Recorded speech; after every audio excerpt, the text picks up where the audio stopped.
Airports across the country are basically deserted. You see it. Planes are parked as demand for travel is way down. But airport mechanics, especially those at Dulles, are as busy as ever right now. And that's where ABC 7 transportation reporter Sam Sweeney is live this morning with why so many mechanics are still working overtime. Good morning, Sam.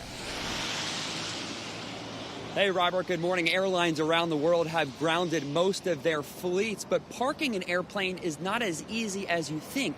It requires around-the-clock maintenance, and United Airlines is giving us a behind-the-scenes look to see how they do it. Some of the nation's airports look more like parking lots these days. In my nearly 20 years in aviation, I have never seen aircraft, this amount of aircraft parked right now. United mechanic Travis Ali and his team are one of a few moving parts on the airfield at Dulles. Nearly everything else is at a standstill. This is a cover to cover the inlet of the engine.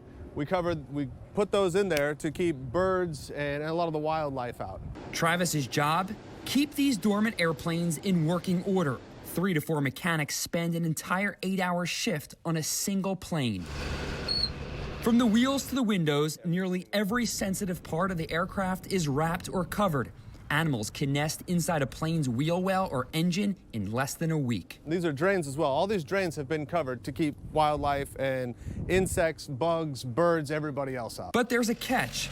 Like cars, planes need to be started often to prevent future breakdowns, meaning all of these coverings must come off at least once a week. Well, some of the things we do is run the air conditioning system, and that is to evacuate humidity and moisture out of the cabin. And then there's certain fluids that need to be moved around. Different seals you want to keep lubricated. And the avionics systems, we like to power those up. And just to run the engines, to keep everything frequent and lubrication going. And airlines keep these grounded planes gassed up. United injects an anti-growth chemical into fuel to stop any potential buildup.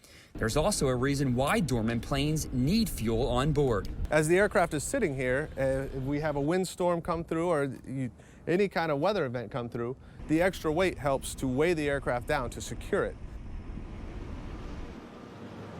Now, the planes here at Dulles are considered to be short-term groundings, meaning they could be back in the air with just a few days' notice. Planes that are scheduled to be grounded for months or possibly more than a year are typically sent to the desert, and it takes significantly more time and preparation to get them back in the air. We're live at Dulles this morning. I'm Sam Sweeney. Lindsay, back to you.